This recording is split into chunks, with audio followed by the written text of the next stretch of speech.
Welcome back to Real Geek Media. I am Hayden Stoll. He is Christopher Michael Blake. It is July 5th, 2024. Today we are here to talk about Speed. And this movie came out in 1994, directed by Jan de Bont. Were you familiar with Jan de Bont's kind of resume up until this point, or was he just kind of an unknown director that you recall? I still don't know who he is. I know who Graham Yost is more than. Okay. Let me give you a quick little run through on Jan de Bont. Kind of cut his teeth as a cinematographer in the 70s through the 80s and 90s. Some notables: cinematographer for Cujo, All the Right Moves, Jewel of the Nile, Ruthless People, Die Hard, Black Rain, Hunt for Red October, Flatliners, Lethal Weapon 3, Basic Instinct, and then, his debut film as a director was Speed. He followed that up with Twister, so he had a nice 1-2 punch to start his directing career. But then it just kind of, The Haunting might have been the only other notable film that he directed. Just kind of some obscure movies. So here we are. We have Speed, Jan de Bont. You mentioned Graham Yost. How are you familiar with Graham Yost? It looks like he's done a lot of. He did what? Now of course you're gonna put me on the spot. Let me pull up his thing.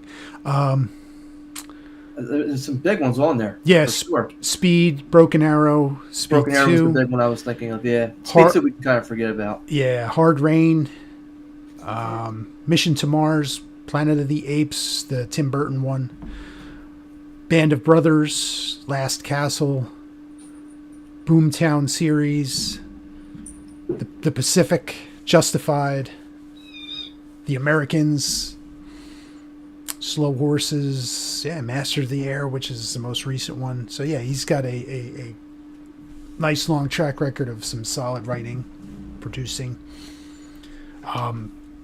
Hayden, let's skip all the fluff at this point. Yes. We're done with the foreplay at this point. Let's talk about the real issue here is Keanu Reeves. What you got about Keanu? Up to this point, all he'd been known for is, and correct me if I'm wrong, is tubular. Well, he was in Point Break prior to this. Exactly, tubular. He played a surfer. Right. Even though it was a great role for him with him and Patrick Swayze, and Point Break's a great movie. It was the California surfer, the low IQ, the Bill and Ted mindset. Yeah. Yep. Right.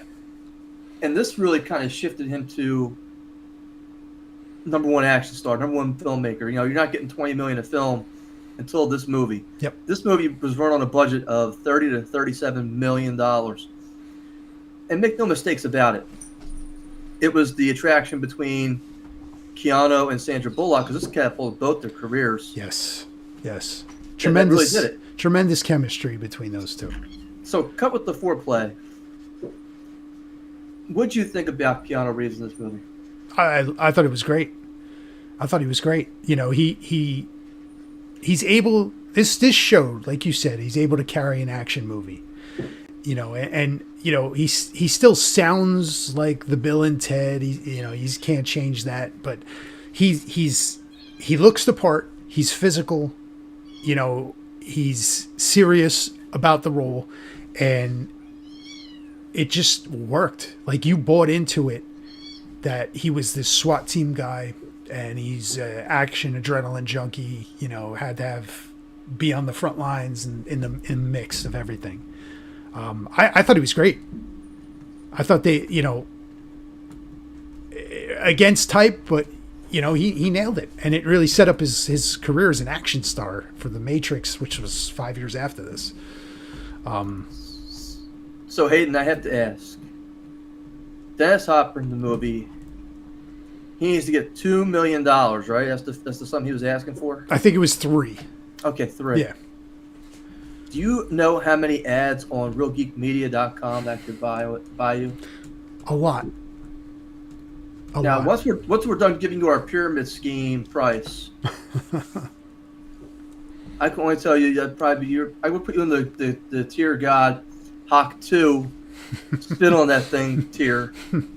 Okay, I can only tell you that. Where I've sent Hayden personally over to your house. On call, whatever you need. And he's going to hook you up. And all night long, brother. $3 million. Hayden, that's the going price. So if your business is looking for an affordable way to gain and attract new clients, Real Geek Media, for less than $3 million, is now offering sponsorships on their podcast. Hayden, what's the going rate for an ad for sponsorship on realgeekmedia.com? The going rate was 50. Where are we at now? Hayden, you know it's 30 right now. Just $30 could get you here on this show and this ad, prime time, talking about your product. Just visit realgeekmedia.com, click on the links for sponsor us, advertise for us, or donate here to get started. Again, that's www.reelgeekmedia.com, realgeekmedia.com, to go ahead and forward the sponsorship. And by the way, Hayden, only poor people are crazy. I'm not crazy. I'm eccentric. But from the author of the horror novel Pray for Dawn and the science fiction thriller Pyramid of the Parasite comes the mystery novel The Cape May Murders. 5 days before Halloween, retired Chief of Police Browning has 2 different mysteries to solve. The first, the reappearance of a woman missing for 25 years who has amnesia, and the second is a killer dressed as the Grim Reaper killer, knocking off Cape May stakeholders. Can Chief Browning figure out how these mysteries are related before becoming the next victim? The Cape May Murders is available on Amazon, BarnesNobles.com, and at www.christophermichaelblake.com. Hayden, did you see this movie in the movie theater? I did. I And what was your instant reaction? Oh man, I was like, this was the coolest thing I've ever seen. I had gone with a group of my friends. It was like a Friday night. We would usually go to the movies, and we went to see this. You know, it was awesome, so good, loved it. And we were all talking about it for like weeks after. You know, we thought it was cool concept. I also saw it in the theater, 1994, with my brother, who I don't get along with, and we both walked out and like, that was a pretty cool movie. It was really great. It was really well done. Didn't expect it. Yeah. Totally didn't expect it. Oh, yeah. It was definitely like out of left field. Like, wow, this was great. And it made, you had mentioned the budget. It made $350 million on that $30 to $35 million budget, which is massive. So I have a question for you then. Yeah. You 10x'd your profit on this movie as a movie studio, right? And the best you can do is put them on a boat, and you can't bring back Keanu. Yeah, it was rough. You should have backed up the Brinks truck to his house and been like, yo, bro, look, we're not making this movie without you. Yeah. And don't get me wrong, Jason Patric's a great actor. I love most of his stuff. Yeah. And Willem Dafoe is a bad guy. You can't. You almost think you can't go wrong with that nowadays. Yeah. But the boat. At what point do you kind of pause? I mean, they should have probably gone. What was the one with Steven Seagal? Under Siege 2 on the train. On the train. Yeah. That would have been better. That would have been definitely better. You know, we gotta go through this dark territory. Okay, I can buy that. Yes. Just switch Steven Seagal and Keanu in that movie, and switch them out. Sandra Bullock in there. Yeah, that would have been it. That would have definitely been a better movie. That cruise ship thing was just not working. And yeah. You mentioned Jason Patric. He was fine. Just that movie just didn't work as a whole, right? You can't fill Keanu's shoes And if you're going to do it, it can't be Jason Patric, right? Nothing against him. I like Jason Patric too. But the cast of this movie, Alan Ruck, Alan Ruck, great actor. I love him. yes, and he was also in 1996 Twister, also from Jan de Bont. Was he? Yes, he was I don't remember him in that movie. He was in the tornado chasing crew. He was one of the crew members. The one actor that I love in this movie is Joe Morton as Lieutenant Mac. I thought he was awesome in this role, and I people know him as Miles Dyson from Terminator 2, or he was in Justice League as Cyborg's dad, but he's great. He's great as the lieutenant. I love him in this. And those characters get their little moments to shine a little bit. They're developed characters. I think that's with this movie and with Twister, all those little side characters have personalities. They all kind of have traits, and they're thought out. And I think that's, whether that be Graham Yost or Jan de Bont bringing it out by filming. I'm not sure, but that's something you see in this movie. It's something you see in Twister. Look, you forgot about the biggest side character in the entire movie. No, I'm a little sad you neglected him. Jeff and that's Daniels. Glenn Plummer. Oh, well, he's got a tiny role in Maurice it. the Toon Man in the car. Yes. He's on his way, because it's a giant Easter egg, by the way, if you weren't aware of this. It's related. Because in that car, driving down the expressway, he's actually on his way to go fuck Elizabeth Berkley from Showgirls. Yes, I don't know if you're aware of that or not. Was this movie before Showgirls? Oh, yeah. Oh, yeah. Oh, yeah. So then how is that an Easter egg? If this was before... It was conceptualized, believe me. It was conceptualized. He was going to Bayside High, believe me. He was going to pick her up there. And then she was good telling me he was on her period. Oh, God. Oh. Listen, that movie, we could do a whole 2-part series on that thing. That movie was a train wreck. Don't threaten me. Oh, my God. But yeah, you're right. Glenn Plummer. You have Jeff Daniels is the partner. Harry does a great job, by the way. He was great. You have very good actors in this. They do great with what they have. And Dennis Hopper steals the show as the bad guy. I'm a bad man. I'm a bad man. It's great. Pop quiz, Hotshot. You got a bus going 50 with a bomb aboard. What do you do? What do you do? With his deformed hand. Yeah, it's a good movie, dude. And we start off right into the action. You got Dennis Hopper up to no good. The elevator scene. And the elevator scene is great. It's great, and you feel the tension. You feel the characters that are in the elevator, the fear, and like what's going on. And they banter. That crane episode, when the crane pops out and it's just hanging there. It probably didn't cost them much to be able to do that, because I doubt it's a real scene. Right.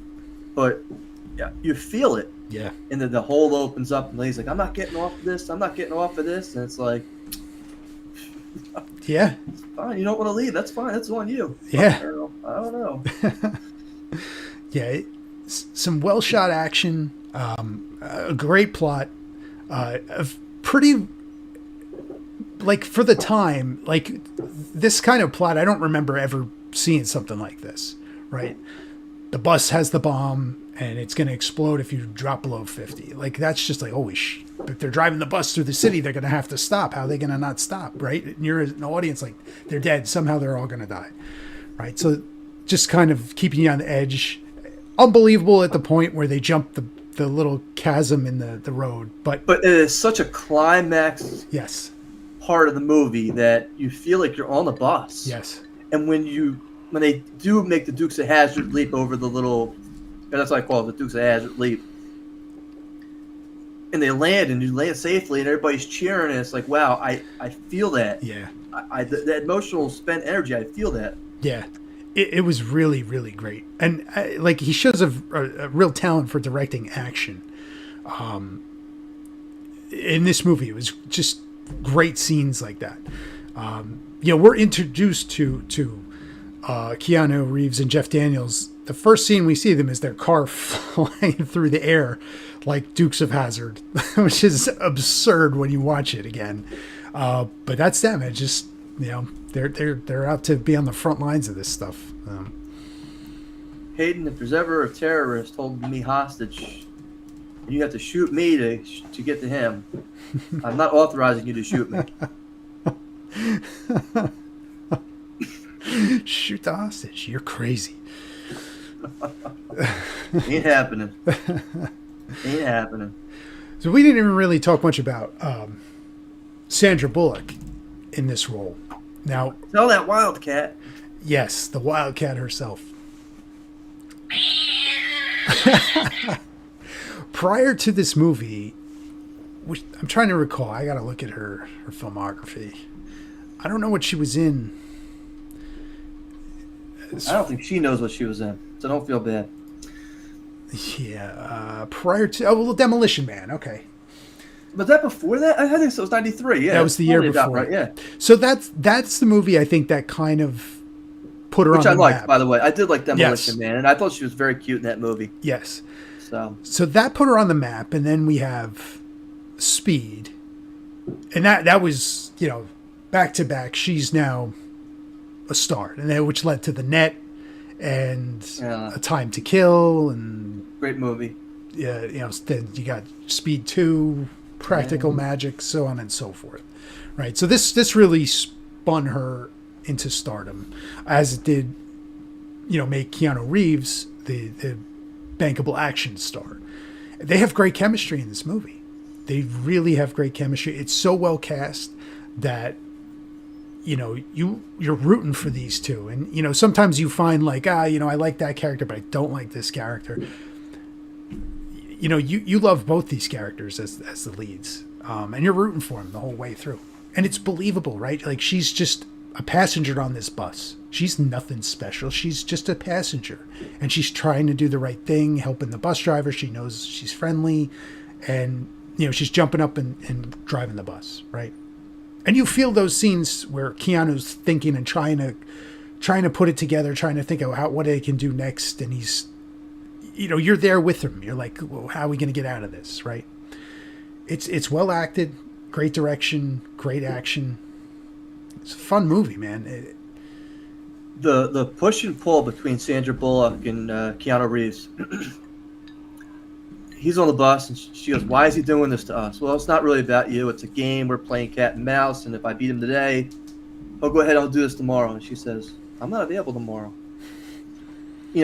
Sorry, I'm busy."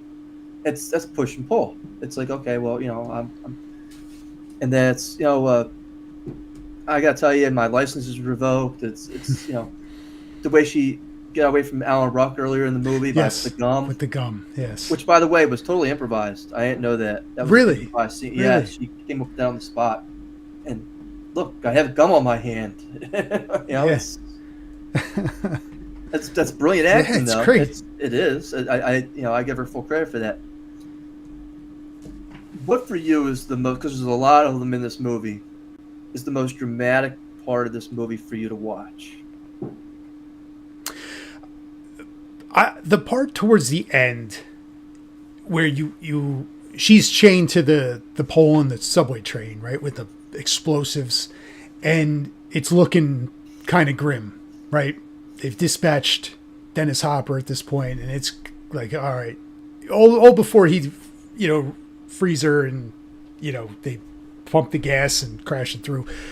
You're kind of like, well, maybe they're not going to get out of this, right? It's okay. This is it for these two, But there's a couple scenes similar to that throughout this, right? Like there's the stakes are so high, and we don't know what's going to happen. The scene where he's under the bus on the little dolly, and that's another one where it's just like close shave after close shave. But, you really feel you've been through the whole movie with these two characters, and you're rooting for them, and it looks like they might not get out in that little bit right before the ending on the subway train. And I thought they did a great job, right? Like, you really feel what they've been through at that point. So I have two observations about that final scene on the subway train. The first is I really didn't like how they killed off Dennis Hopper's character. I understood why they do it because he has to hold on to the. I understand that. Yeah, the detonator. The detonator. I understand it, but it was just so ridiculous that he's up there fighting him hand to hand on top of the train while they're both laying flat. Right. I don't know. That was just, right. Why not just keep him up there? I don't know. I mean, I'm safe down here. Yeah.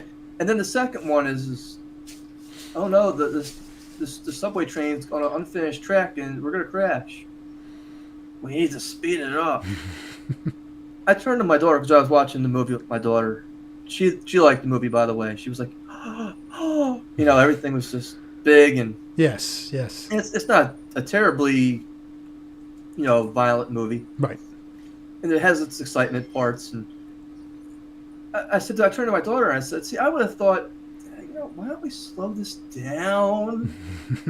If we go off the tracks, maybe we won't go through so many walls or hurt so many people, or there's no reason to. Maybe we won't get hurt as much. Should we slow this thing down? The last thing I'm thinking is we got to go faster so we can hit more stuff. Hey, break everything. I really don't.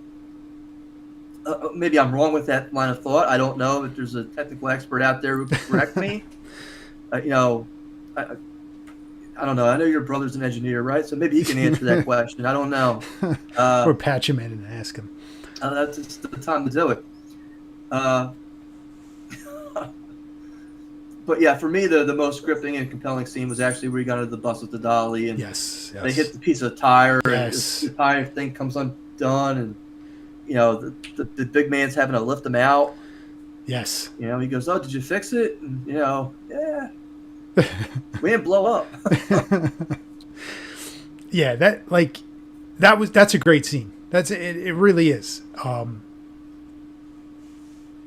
You like just the stunt itself is crazy, right? And I can only imagine like the filming of something like this and the stunt man that they have doing this, or whether it's just a dummy on a dolly, I don't know, but it really heightens the edge of your seat, like, whoa man, this is wild, especially seeing something like this for the first time. I know, like, this is 1994, right? You feel like you've seen every type of stunt after this, so at that time, seeing something like this is like mind-blowing, it's like, this is just crazy as stunt, I feel the opposite there. I feel like it's, if we actually run over Keanu by accident, at that point, it's like no big loss. We got one less surfer out there on the beach. We'll go pull him in and have him take his place. Now it's like Keanu's like a national treasure. You can't do that. But back in '93, you could run Keanu over with the bus. Nobody would have. Yeah. Remember that guy from Bill and Ted's? Yeah. Road pizza. That would be like a joke. Yeah. That would have been it. Yeah. Could we send Alex Winter back in time to go get him? So imagine to do that. Imagine Alex Winter in this movie. Look, I'm sure he was lined up as the bad guy. He's like, he gets run over by the bus. You're right up, buddy. Alex Winter did the Dennis Hopper role. If Hopper turned it down, Alex Winter would have taken it. Can't play guitar anymore because he blew his thumb off. Wild Stallions. Oh, man. Yeah. Speed. So, again, let's just go through the timeline. So, again, Dennis Hopper's on the elevator. He's in the opposite elevator, which, again, makes it so interesting in the beginning of the movie. Especially after they shut down all the other elevators. Like, oh, what about the service elevator? Well, we weren't even really kind of looking at that one. Which, again, it makes it brilliant. In my opinion, it makes it brilliant. Right, it's like he's under the radar. Yeah. And again, it ties into later on when he's asking for that $3 million to be delivered in the trash can, and they're watching the trash can. And the money's not moving. I turn his tracker on. We have eyes all over the place on this thing. Oh, he cut the concrete out from underneath of it. Oh, it's brilliant. Yep. I mean, I always wish I had thought of that. Yeah. It definitely is. He's a formidable villain, though small in stature. He's smart and he's a little crazy, right? And he's a former cop, so he kind of knows a little stuff about the police, and he's such a good villain. And in the sequel, it's like they almost try to do this Dennis Hopper Part 2 with the the villain in that, and that movie should have worked for the cast. Willem Dafoe and as the villain, like you had mentioned, that movie should have worked, but yikes. Yeah. Well, I'm not going to talk about Speed 2. But the whims of a madman. The whims of a madman. The whim of a madman. No, but this, overall, Yeah. this is an awesome action movie. If you haven't seen it, highly recommend it, obviously. Yes. I don't know too many people who haven't seen this. Even, going back 30 years now, right? I mean, is that right? 30 years? Yeah. 94. Man, Yeah. I'm old. It's a good movie and I'm glad you showed it to your daughter. It's a good movie to bring the younger generation into seeing. Because a lot of what I get in my house is, oh, that's from 1994. And I'm like, just watch it. Just watch it. Because it's when we didn't have CGI. Go ahead. Those movies were better. They were better. They were original. Everything now is like a remake of a copy of a remake of, and it's unoriginal and it's boring and they try and be flashy with special effects. Go watch this movie. Go watch it. And it's funny because I said there was no CGI in this movie, but that's not true. The bus scene, the expressway is actually finished, and they just removed it digitally. Oh, okay. Yeah, I didn't know that either. That's interesting. They did 2 takes of it, and the first take was perfect, where the bus actually goes up and over, and they just digitally removed the part of the freeway. Oh, nice. Yeah. That's cool. I think we would be remiss to not talk about the deceased in this movie, starting with the lady who tried to get off the bus. Oh, yeah. But is it really her fault? I mean, the cop's egging her on, like, come on, take my hand. The cop is definitely egging her on, and it's not really her fault because she sees an out, right, to get out of this crazy scenario. Not her fault. Not her fault. Nobody was paying attention to her on the bus. Yeah. That's the thing. It's a horrible way to go. They blow the hole. She goes onto the bus, and I felt like she reminded me of the last lady on the elevator. Yeah. It's the same type of meek, personality. Yeah. It was sad when Jeff Daniels died too. Now, I have to ask you a question. Was this before or after Dumb and Dumber? I feel like it was after. Ooh, good question. Good question. I will tell you in 1 second. Let's see. They were out the same year. Both in 94. Both in 94. Because he took such a risk with Dumb and Dumber at the time. His agent was telling him not to do it. Now, don't do this movie. It's going to ruin your career if it doesn't pan out. He took the gamble. Yeah. And I'm going to tell you, Jeff Daniels is in one of my favorite movies, which is Gettysburg. Yeah, the year before, 93. Yeah, and totally underappreciated role. But he carries the movie. It's this great cast, by the way. If you haven't seen Gettysburg, yes. Definitely check it out. Don't get me wrong, it's 3.5 hours, but I mean, Tom Berenger it's worth it. It's a good movie. Martin Sheen, and it's just really Sam Elliott. You can't go wrong with that kind of movie. Yeah. The action scenes, but he was known at that time as only a serious actor, and then to be able to pivot and transition, and then you had arachnophobia, and right. Yes. I mean, the guy has a solid filmography even to this day. He's still a bankable actor, still really great at great at any job he does. I put him almost up there with Willem Dafoe. Oh yeah, his brilliance. I mean, but because he could do any of it. He could do comedy, he could do drama, he could do action. I think he'd be a great bad guy too. Oh yeah. Well, he was in Looper. He was the villain in that. Was he? For like a little bit. I don't remember that. Yeah. I remember the Bruce Willis, and I don't. I don't like that movie. But yeah, I didn't think it was that bad. It was not terrible, but am I saying Oh, by yeah. the time to go back and watch it? I don't know. What about the Martian? Yeah, he was great in that. Yeah, another great one. Yeah.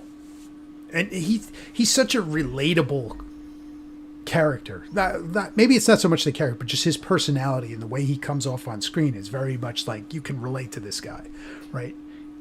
I hate this because I feel like it's coined by Kiefer Sutherland as like a joke. The word gravitas. That's that presence he has. Yeah. That he brings to the role. And again, I hate that word gravitas. It's almost like that doesn't mean anything. But he has that. Yeah. He does. And when the house is ready to blow up and he just says, "Oh shit." Yep. You know, and he's a bomb expert. He should have kind of known, this could be potentially booby trap. Right. And What's the other show? Did you ever watch on Netflix? It's a Western. It's called Godless. I did not. He's a villain in that, and he's very Really? he's very good. He's very good. That's a good series. I'd recommend if you got time. I think I will pick that one up. Actually, I don't do that often, but okay. Yeah. Okay. But yeah, final thoughts on Speed. I think we covered it. It's a great movie. Go check it out if you've not seen it. I know pretty much everybody's kind of seen this thing. It's 30 years, and newer generation get them into it. So Hayden, I can tell you that my closing thoughts on Speed is this is every reason why you don't take public transportation in a major city, and you stick to your own private car. It's my own private domicile, bitch. You might get laid eventually if you stay on one of these things long enough. Well, New York, that's. I'm definitely not going there. You do Speed in New York subway. Look, if a cop showed up on a New York bus and flashed their badge, all those passengers are shooting at this guy. He ain't having one. It's everybody's. It'd be like one of those Marlon Wayans movies, Everybody's I'm gonna get you, sucker. Everybody's pulling the guns out. Yeah. So yeah, I'm not gonna. Speed 3, I'm gonna get you, sucker. Yeah, we gotta bring the Maurice the Toon Man back in his car. There you go. Glenn Plummer's not doing anything. I get him into this movie. I don't know what to tell you with that one. Aiden, we talked last week about 2 movies, and boy, were we way off on everything. I was looking at the Quiet Place, and I was like, oh, whoa. I was like, whoa.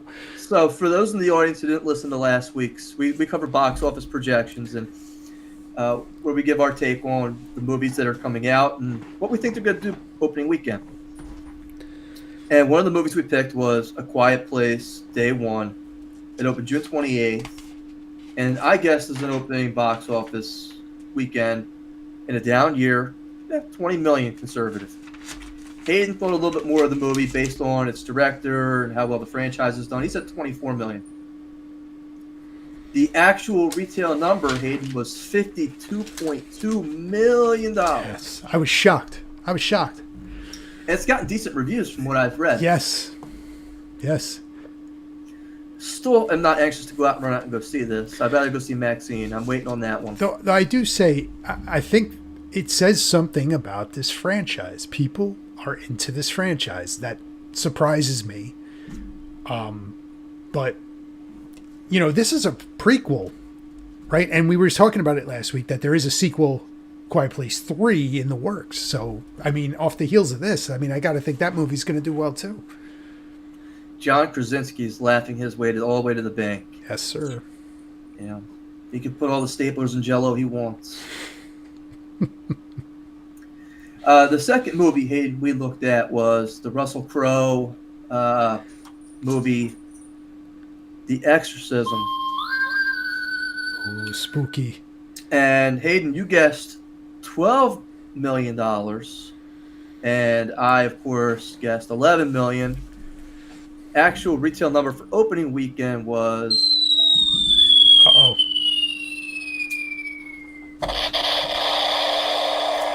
$2.4 million. That's bad. Talk about end of spectrum. Yeah, that's wild. Now, that was wide release. That was over 350 theaters nationwide. I think it was 353 opening weekend. So it wasn't like this was, hidden away, like you had to go travel to go see this thing. It was pretty well wide release. Yeah. That's a pretty bad bomb right there. Look, especially after how well the Russell Crowe flick did on Netflix. Yeah, The Pope's Exorcist. Yeah, that was pretty good. I mean, it was good. Yeah. So this, and we talked about it, that they may be trying to capitalize off of Russell Crowe in an exorcism movie, trying to catch some bank on it. But wow, that's pretty bad. $2 million. I didn't see many trailers for the movie. I don't think a lot of people even knew it was kind of coming out. Yeah, marketing. And then the trailer the trailer I did see didn't appeal to me. I mean, it wasn't something I was like, oh, I have to go see that. Yeah. And it was Russell Crowe as the guy possessed. Like, I don't know. You want to see this guy act. I feel like that's not much there. I'd rather see him when he was tanked up in the hotel room, throwing the telephone out the window and beating up the bellboy. Allegedly. Before the NDAs came out. The nice guys. There you go. Hayden, the three movies we're going to review this week. Did you see the Kevin Costner movie, by the way? I did. I saw Horizon. How was it? I enjoyed it. Okay. I enjoyed it, but I'm going to say this about it. It's 3 hours. It did not feel like 3 hours. It felt shorter than that to me.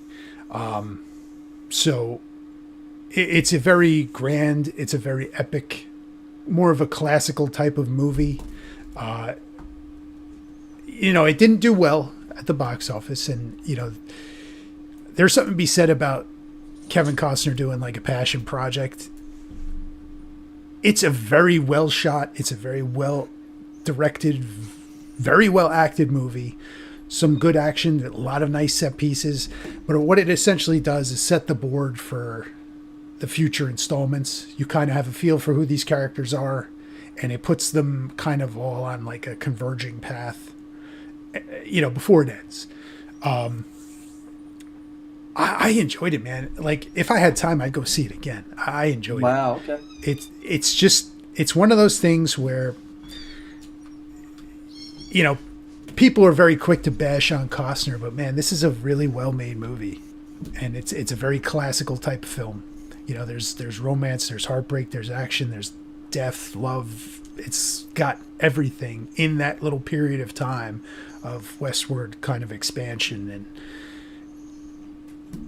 if you got the time, and if you're into seeing like a classic type film, then this is for you. But it's not going to appeal to like your general audience, I don't think. Hayden, the three movies we're going to talk about today. The first is already out. It opened on July 4th. Despicable Me 4. Oh, man. I didn't realize that already came out. Oh, look, me and me both. Holy cow. So that came out 4th of July. That's got the extra holiday weekend padded in. Oh, boy, that's going to do bank. That's going to be up there. Give me the number. Or if you want, I'll go first. I don't have a problem. I'm going to go...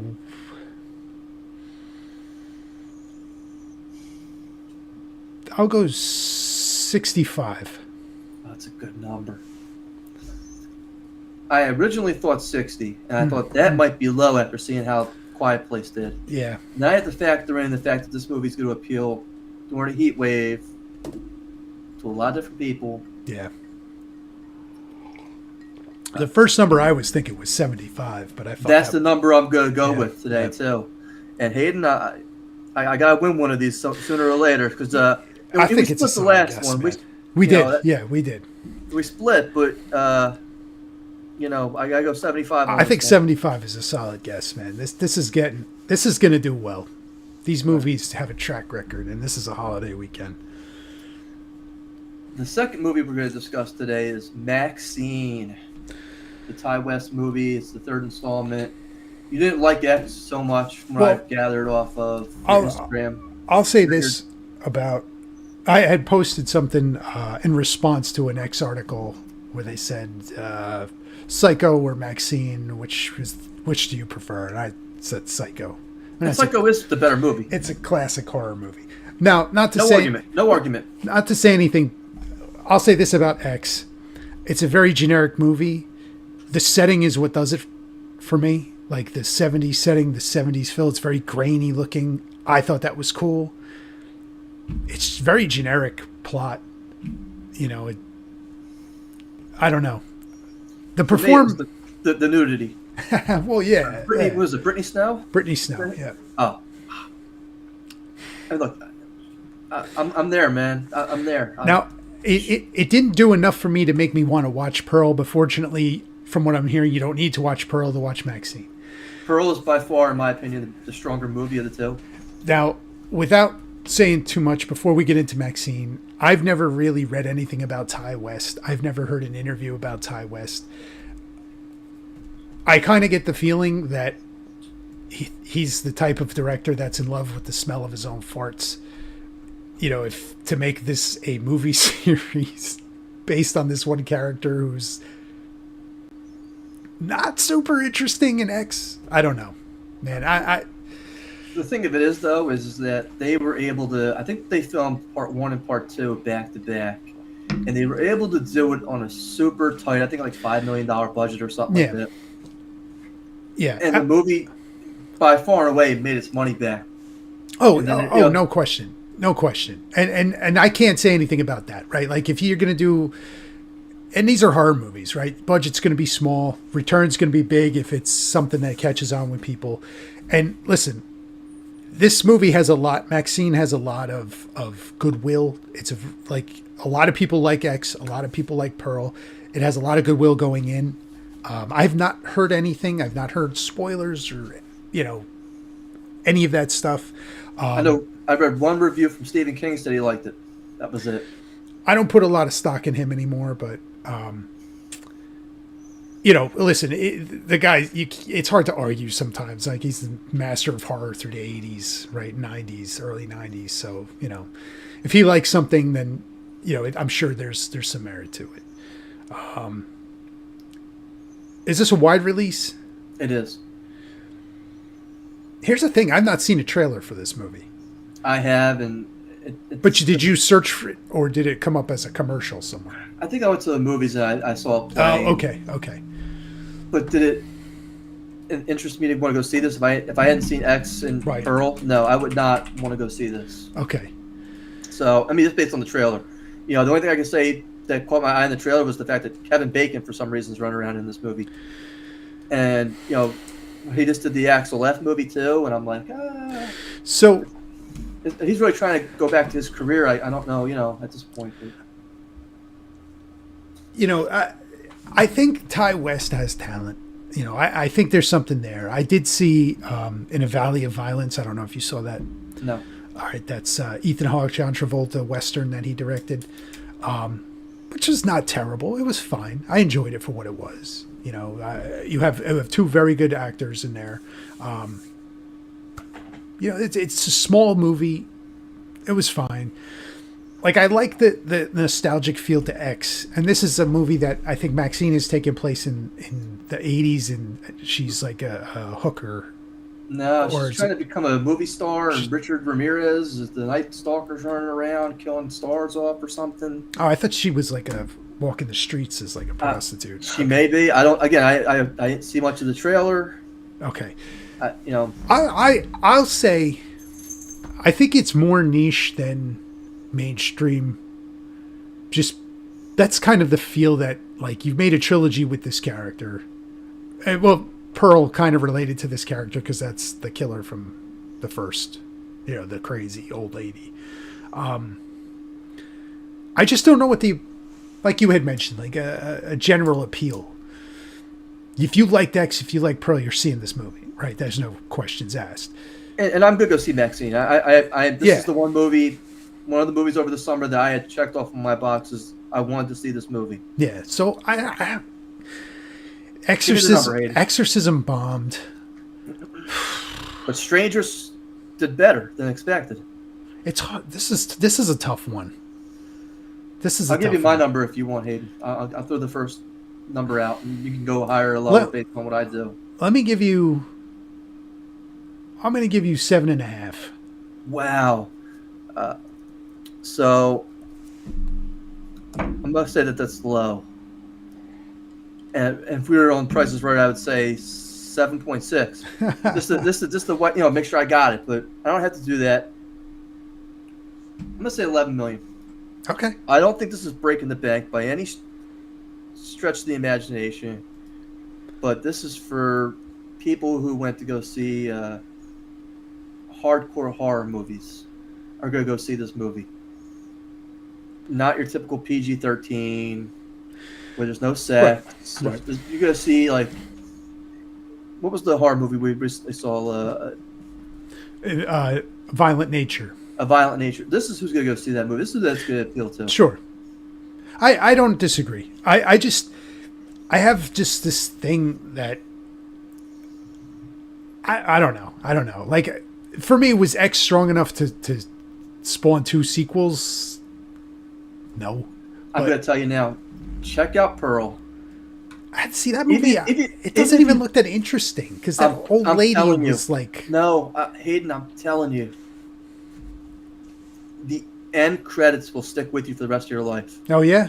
Yeah. I'm not a huge fan of Mia Goth at all. But she does an amazing job in Pearl.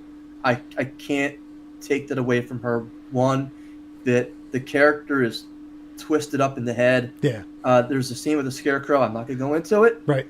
I don't have to go into it. I'm just telling you. You'd be like, I can't believe Christopher's having me watch this garbage. But it's entertaining. No, but it's entertaining.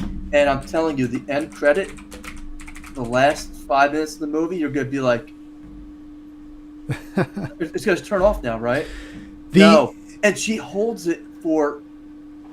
I'm not telling you what happened, but she holds this for 5 minutes straight. And you could tell that she's just unhinged. Yeah. And I'm just check out Pearl. I promise you won't be disappointed. You won't be walking out saying, "I can't believe how bored I am of this movie." What are your thoughts on kind of artsy horror movies? And I'll give you an example of what I'm thinking right now is like Robert Eggers, like the Nosferatu, like The Witch, and what was the other one? Midsummer by Ari Aster. Okay. What are your thoughts on movies like that? Because I almost feel like Ty West kind of is almost in this. Not even close. But it's the pretension, like it says a Ty West film. Like, no, come on, man. Not even close. Not even close, sir. So we're going to cover this in 2 weeks. For those of you in the audience who don't know, in 2 weeks from time, we're going to have director Tom Ryan on and producer Todd Staruk. And we're going to be talking their films, Theater of Terror and A Return to Theater of Terror.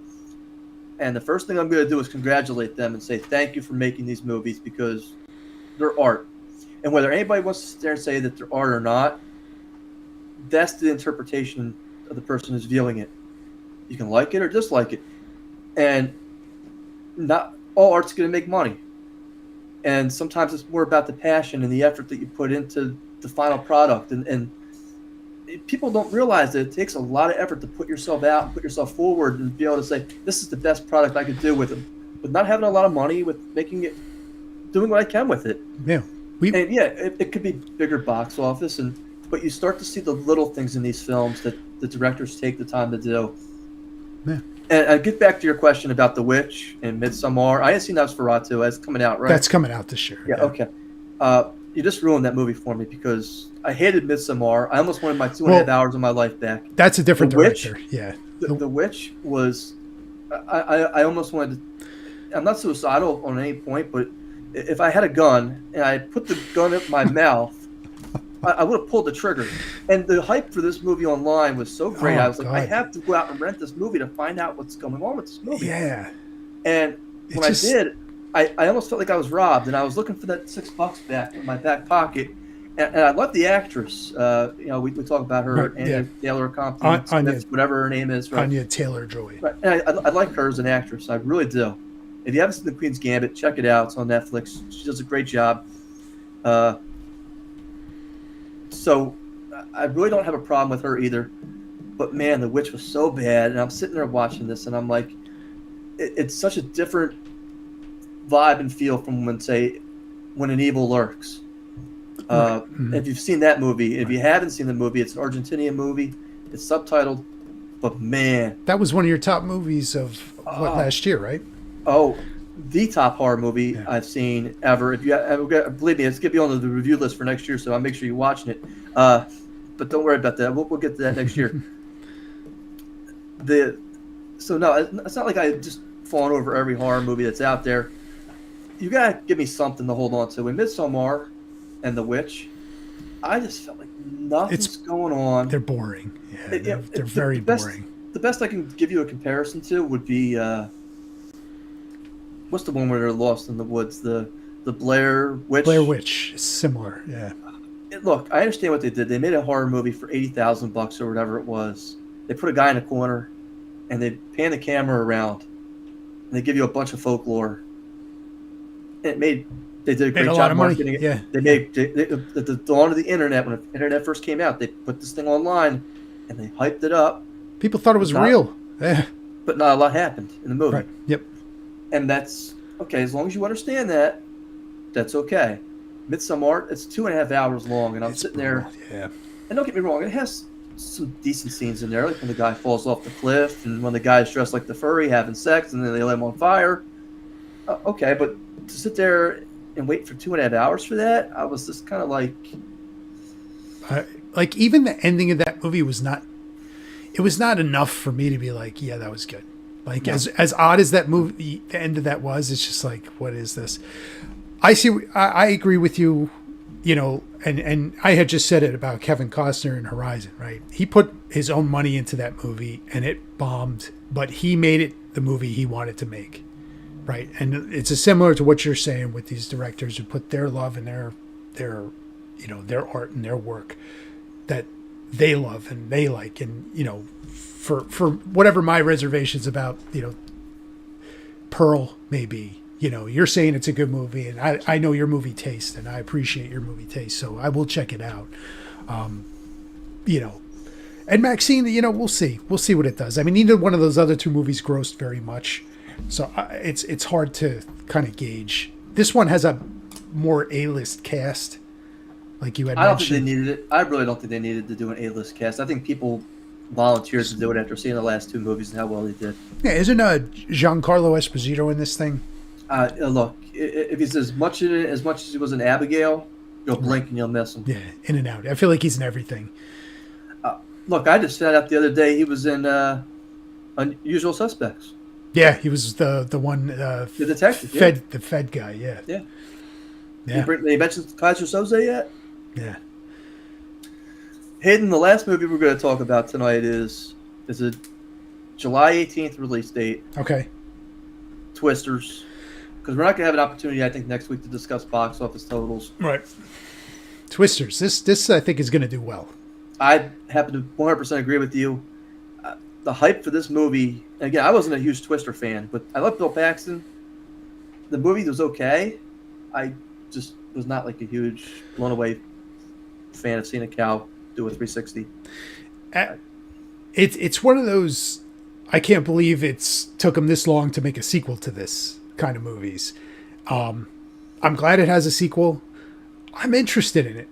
As dumb as some of it may look, that's not what this movie is. This is a dumb popcorn movie. And I think it's going to really hit at the box office. Now that's July 18th. I'll go, I'm going to go 55. Man, I think you and me are on the same page tonight. Hayden, I know my 7-year-old is adamant about seeing this movie, and she's just scared of her own shadow. And my wife is actually going to go too, and she never goes to any movies. The last movie she saw was Top Gun. Oh, wow. Okay. So she doesn't go to the movies. She fooled me when we were dating. Uh, yeah, but has promised us that she will go see Twisters with us. I gotta go. I hate to do this to you. 56. 56. I gotta go 56. That's fair. That's fair. Yeah, I gotta go 56 for Twisters. I think it's gonna be a huge movie. Yeah. Is it gonna be any good? It's another story. At least it looks interesting. What it's doing right is it has what's his name, Glenn Powell, who's kind of like the new, one of these new actors that Hollywood is trying to push. We need them, by the way. We need them, by the way, because we're getting Netflixed out at this point. He was in Top Gun. Right. He was in that movie with Sydney Sweeney, that romantic comedy earlier that did really well. He was in, I don't know if you've seen it on Netflix. It's called Hitman, directed by Richard Linklater. I've not seen it, but that has been a very popular movie on Netflix in their top 10 for a while. He's one of these new faces that you're going to start seeing, and I think this is a good role for him to be in a movie like this. I think it's a good move, and I think it's going to do well. It looks action packed, and the CGI is now better for like I just rewatched Twister with my family, and the CGI is very dated, and that's really the only way you can do some of that stuff. But in this movie and the big screen, it's probably going to look tremendous. So we'll see. Hayden, I have a couple things to just kind of close out for tonight. I already mentioned July 18th. We're going to be having a big interview with director Tom Ryan, director of Theater of Terror, Return to Theater of Terror, and producer Todd Staruk. And he also does hosts the website horrornerd.net. Two fascinating people in the world of horror. I encourage everybody out in the audience to tune in for that. Check it out. Personally, I got some big news on my end. I think I texted it to you. August 8th is the Indiegogo campaign for the script that I wrote, Crimson Harvest. It's Crimson with a Z. If you ever wanted to be in a movie, if you wanted to take the time to be a producer or have any kind of a part, I'd strongly encourage you to go to Indiegogo.com and look up Crimson with a Z, Harvest, and go ahead and help bankroll this. Again, we were just talking about passion projects and trying to make excellent films. This is going to be one of those films, I think. Again, this is huge for me. It's the first time that I'm going to be writing a movie, so I'm very excited about it. Hopefully it actually takes off and does well. Not that I'm seeing any back end, and I don't want to, but this is something that it's like one of those notches that you hit on the belt on your bucket list, which we're going to be talking about soon. Next is I will be August 4th through the 6th at Monster Mania in Cherry Hill, signing my books, The Cape May Murders, Pyramid of the Parasite, Pray for Dawn. They just announced this week that Anthony Starr is going to be there. Nice. He's, for those of you who don't know, was in Homelander. He's Homelander in The Boys. I've never seen the show. My frame of reference for him is Sheriff Lucas Bell on Banshee. Did you watch Banshee? I've seen Banshee, yes. You don't sound impressed with it. No, it was good.